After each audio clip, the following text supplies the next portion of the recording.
I want to marry her.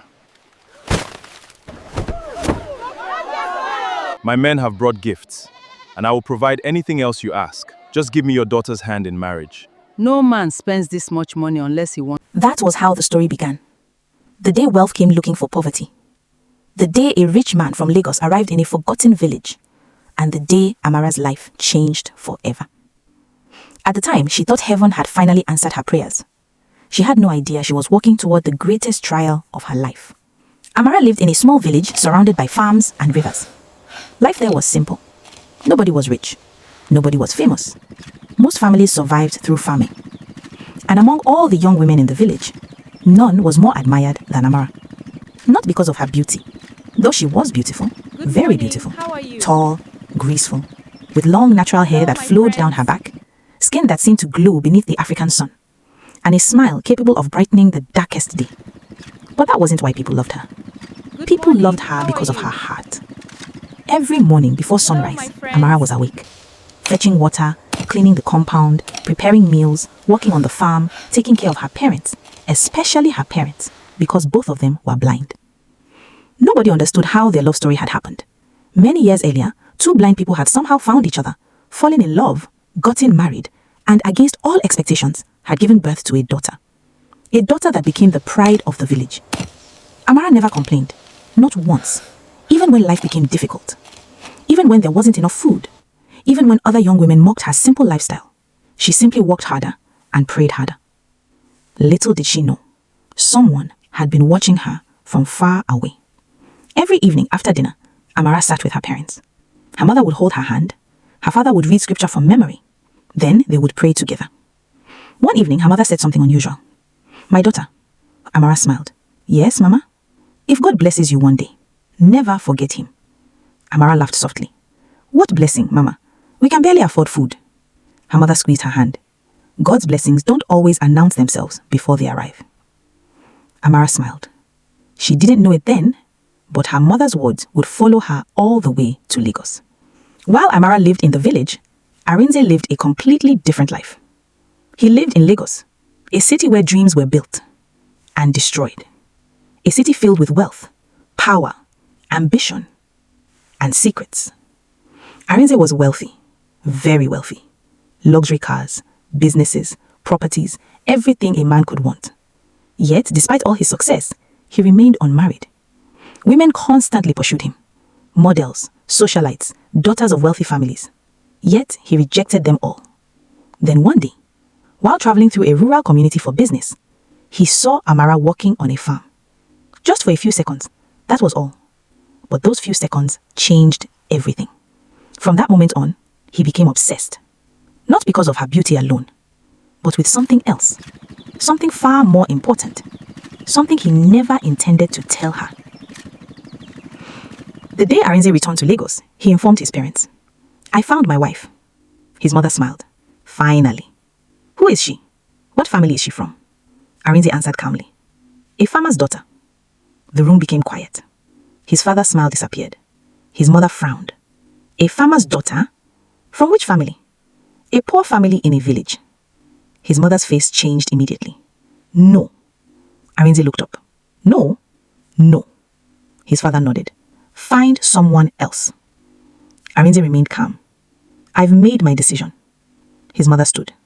"You don't understand." Arinze's eyes narrowed. "What exactly am I supposed to understand?" His parents exchanged a glance that made no sense. Then his mother quietly said, "That girl is not the one." But Arinze wasn't listening, because he had already decided, and nothing would stop him. Not even his parents, not even the truth. Because hidden behind his obsession was a secret so dark that it would eventually threaten Amara's very life. Within days, Arinze returned, and this time he came prepared.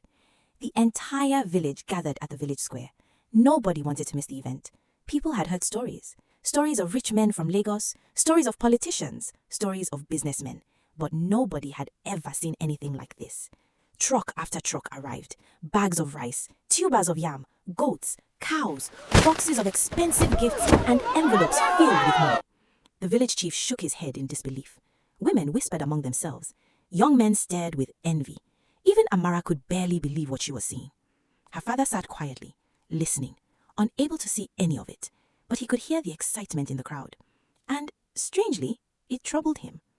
Something didn't feel right. That evening, after everyone had left, Amara's father sat outside their small house. The moon hung high above the village. His wife sat beside him. Neither spoke for a while. Then he finally broke the silence. "I don't have peace." His wife frowned. "About what?" "This marriage." Amara overheard them from inside. Her heart tightened. "But Papa," she thought, "he's rich. He seems kind. He wants to help us." Yet, somehow, her father couldn't shake the feeling. Something hidden, something unseen, something dangerous. But what could it possibly be? Arinze had shown nothing but generosity. And when a man appears to answer every prayer you've ever prayed, it's easy to ignore your doubts. And that was exactly what was happening. Most courtships take months, sometimes years. Not this one. Arinze wanted the wedding immediately. No delays, no waiting, no long engagement. Everything happened at incredible speed. The village women prepared food, tailors worked day and night, guests arrived from neighboring communities, and before Amara could fully process everything, she was standing at the altar, dressed in white, the most beautiful bride the village had ever seen. When she walked down the aisle, people stared in admiration. Some women smiled, others felt jealous, and a few elderly villagers exchanged worried looks. Because while everyone else celebrated, something felt unusual, almost as if time itself was being rushed, as if someone was afraid of waiting. And they were right. Someone was. After the wedding came the hardest part, leaving home. Amara hugged her mother tightly. Neither wanted to let go. Tears rolled down her mother's cheeks. "My daughter, remember who you are." Amara nodded. Then she hugged her father. The old man held her hand, the same hand he had held since she was a child. "My daughter," his voice trembled. "Never leave God behind." Amara smiled through tears. "I won't, Papa." If life becomes difficult, pray. If life becomes beautiful, still pray. If you don't understand what is happening, pray even more. Amara laughed softly. "I will." Years later, those words would save her life. The journey to Lagos felt like entering another world. The roads became wider. The buildings became taller. The traffic became endless. Amara stared through the car window in amazement. Everything moved so fast. People, cars, businesses, life. Nothing resembled the quiet village she had left behind. Then, finally, they arrived. A massive mansion stood before her. 3 floors, beautiful gardens, luxury vehicles, uniformed security guards, servants lined up outside, waiting to welcome her. Amara's mouth fell open. She had never imagined wealth like this existed. Arinze smiled. "You like it?" She nodded. "It's beautiful. You deserve it." At least, that's what he said. The first few weeks were wonderful. Servants attended to her. She no longer fetched water, no longer worked on farms, no longer worried about food. For the first time in her life, she experienced comfort, real comfort. Yet something bothered her. One particular hallway, at the far end of the mansion, there was a door, a large black door, always locked, always closed. Nobody entered, nobody cleaned it, nobody even looked at it. And whenever she asked questions, the servants became nervous. One maid nearly dropped a tray. Another quickly changed the subject. The reactions confused her. What was so special about one room? The answer would terrify her. As time passed, Arinze began introducing rules. At first, they seemed harmless. Don't enter that hallway. Don't ask servants questions. Don't wander around after midnight. Amara found it odd, but she obeyed. Then more rules appeared, and more, until one day she realized something. This didn't feel like a marriage anymore. It felt like she was living inside invisible walls. Yet, whenever she tried to discuss it, Arinze would smile, buy her expensive gifts, take her shopping, distract her, and somehow the conversation always disappeared. One night, everything changed. Amara woke suddenly. Shh, someone was crying. At first she thought she was dreaming. Then she heard it again, a faint sound coming from somewhere inside the mansion. She sat up, listening carefully. The crying continued, soft, painful, almost desperate. Her heart began to race.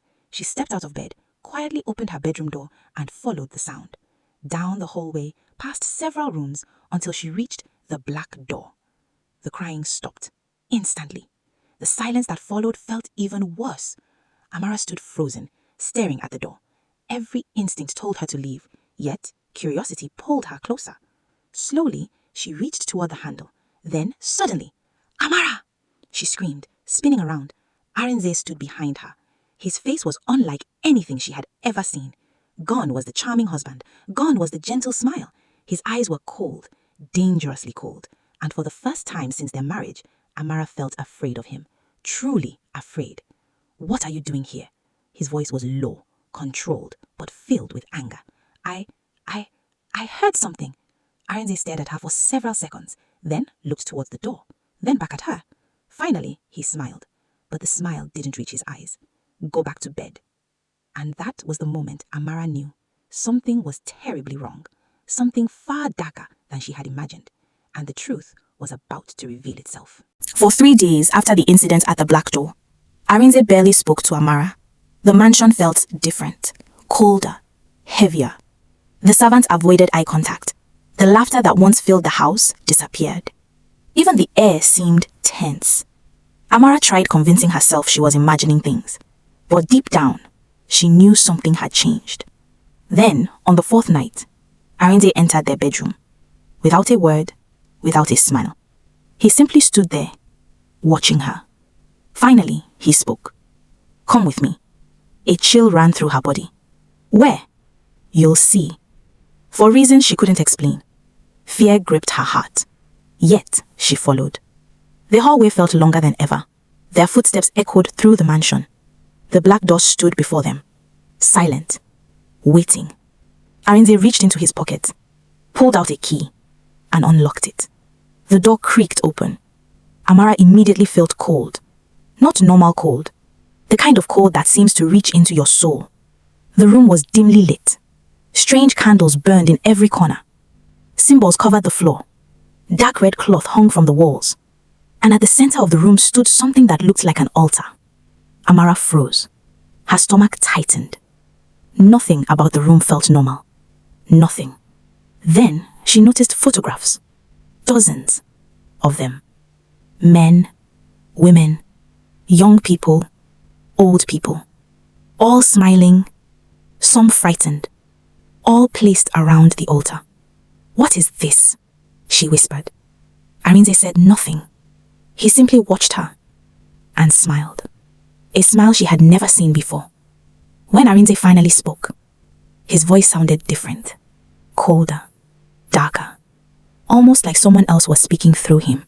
"You've been asking questions." Amara swallowed hard. "What is this?" Arinze laughed softly, then walked toward the altar. "You remember the day I met you?" Amara nodded. "You thought I fell in love?" Another laugh. This one darker. "You were wrong." Those words hit her like a slap.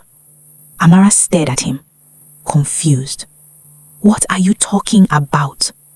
They turned toward her. His eyes filled with something she had never seen before. Obsession. "You didn't choose me because you are beautiful. I chose you because of what you carry." The room suddenly felt smaller. "What do I carry?" They pointed at her. "Favor. Destiny. Glory." A long pause. "And now it belongs to me." Amara backed away, her heart pounding violently. "What are you saying?" They ignored the question. Instead, he picked up a small bowl from the altar and placed it before her. "Tonight," he said, "you will swear an oath." Amara shook her head. "No." The response came instantly. "No." Arinze's face hardened. The room became silent. Then he spoke slowly, very slowly. "You don't understand." He stepped closer. "There's no going back." Amara continued shaking her head. Fear consumed her. "I don't want any part of this." Arinze's face hardened. "You became part of this the day you married me." Pause. Then he revealed the truth. The real truth. The truth he had hidden from everyone. Years earlier, he had sought supernatural wealth. And wealth came. But every blessing carried a price. The spiritualist had given him one instruction. Find a woman with extraordinary favor. Marry her. Bind her. Use her glory. And your wealth will multiply. Amara felt the room spinning.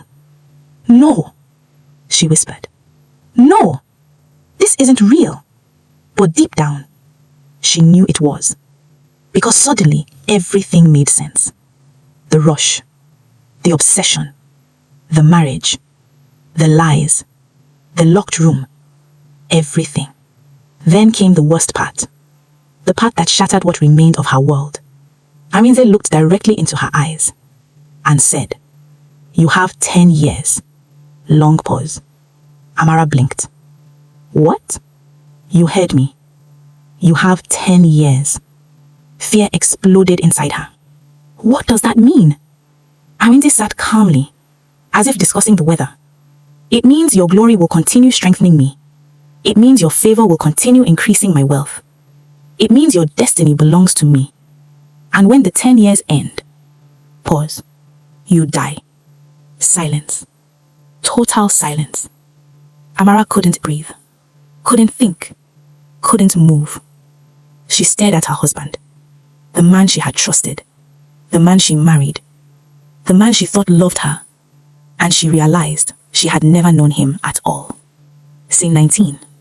The Golden Cage. Years passed, one after another, and Arinze became richer, much richer. Businesses expanded, properties multiplied, money flowed endlessly. People admired him, respected him, envied him.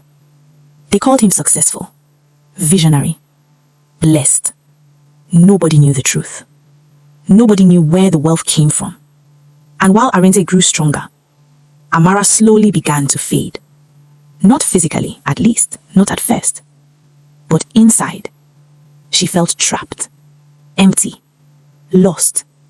The mansion became a prison. The luxury became meaningless. The money brought no joy. Every expensive gift reminded her of the truth. Every beautiful dress reminded her. Every luxurious car reminded her. She wasn't living. She was surviving, counting down the years. Then came year 9, the year that everything changed. By now, Amara was terrified. Her 30th birthday was approaching. Only months remained, then weeks, then days. Sleep became difficult. Every morning she checked herself. Every night she wondered, would tonight be her last? Would the prophecy come true? Would she really die? The fear consumed her. Even Arinze seemed different. More restless, more anxious, more watchful. As though he too was waiting for something or someone. And then one afternoon, something happened that neither of them expected. Something that would change everything. Amara left the mansion without a destination, without a plan, without knowing that heaven was about to intervene. Because sometimes, when you reach the end of your strength, that's when God begins his work. Amara had no destination, no plan, no hope. She simply walked. The Lagos sun hung heavily above the city. Cars rushed past. Street traders shouted. Life continued around her. But inside, she felt completely broken. 9 years. 9 years of fear. 9 years of counting down. 9 years of waiting for death. Tears filled her eyes. For the first time since leaving her village, she missed home. She missed the farm. She missed her parents. She missed the simple life she once complained about. Most of all, she missed God. Then, she noticed a small church. The building wasn't impressive. No giant signboard, no expensive decorations. Just a simple white building tucked between 2 shops. For some reason, she stopped. Something pulled her toward it. Slowly, she walked inside. The church was almost empty. A few people sat praying quietly. Soft worship music played in the background. Amara walked to the last row, sat down, and tried to compose herself. For a few seconds, she succeeded. Then, she broke completely. Years of pain poured out. Years of fear. Years of regret. Years of silence. She buried her face in her hands and cried. Not quietly, not politely. She cried like someone drowning, like someone who had finally run out of strength. God, she whispered. Then a gentle voice spoke. My daughter. Amara looked up.